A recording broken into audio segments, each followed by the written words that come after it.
Zinc copper cell एक ऐसा cell जिसमें स्पॉन्टेनियस रिएक्शन होगा और उसमें करंट प्रोड्यूस होता है। इसके दो हाफ सेल्स होंगे। जिंक कंपार्टमेंट जिसमें 1 मोलर जिंक सल्फेट सोल्यूशन के अंदर जिंक रॉड डुबोया जाता है, जबकि दूसरा कंपार्टमेंट या हाफ सेल होगा जिसमें 1 मोलर कॉपर सल्फेट सोल्यूशन के अंदर कॉपर इलेक्ट्रोड को डुबो दिया जाता है। इन दोनों सॉल्यूशंस को कनेक्ट कर दिया जाता है सॉल्ट ब्रिज के साथ, जो कि एक यू शेप ट्यूब है जिसमें आयनिक सॉल्यूशन को प्लेस किया जाता है और इनके दोनों एंड्स पर अगार से प्लग किया जाता है सॉल्यूशन को। दोनों इलेक्ट्रोड्स को एक्सटर्नल सर्किट की मदद से वोल्टमीटर के साथ कनेक्ट कर दिया जाता है, जो कि सेल पोटेंशियल देता है। अब इस रिएक्शन में होता क्या है, जिंक कंपार्टमेंट के अंदर इलेक्ट्रोड से जिंक एटम सॉल्यूशन के अंदर आ गिरता है।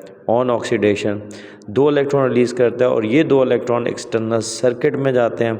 एक्सटर्नल सर्किट से होते हुए ये पहुंचते हैं कॉपर इलेक्ट्रोड के ऊपर।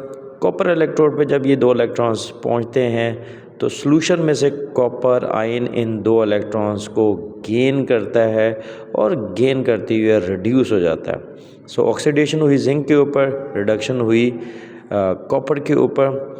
अब यहाँ पे नेट चार्ज एक्यूमुलेशन होना शुरू हो जाती है, जिसको न्यूट्रलाइज करने के लिए सल्फेट आइंस कॉपर इलेक्ट्रोड यानी राइट कंपार्टमेंट से मूव करता है, डिफ्यूज़ करता है सॉल्ट ब्रिज के अंदर और सॉल्ट ब्रिज के सॉल्यूशन से होता हुआ जिंक कंपार्टमेंट के अंदर पहुंचता है।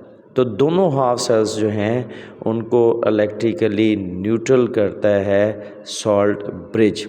अगर नेट चार्ज एक्यूमुलेशन होना शुरू हो जाए तो इस सेल की जो सेल पोटेंशियल है या वोल्टेज है वो डिक्रीज़ करना शुरू हो जाती है। इसको अवॉइड करने के लिए हमारे पास सॉल्ट ब्रिज लगाया जाता है, जो कि दोनों हाफ सेल्स को इलेक्ट्रिकली न्यूट्रल करता है। मेन रिएक्शन इस सेल के अंदर क्या होता है, जिंक ऑक्सीडाइज होगा जबकि कॉपर रिड्यूस होगा।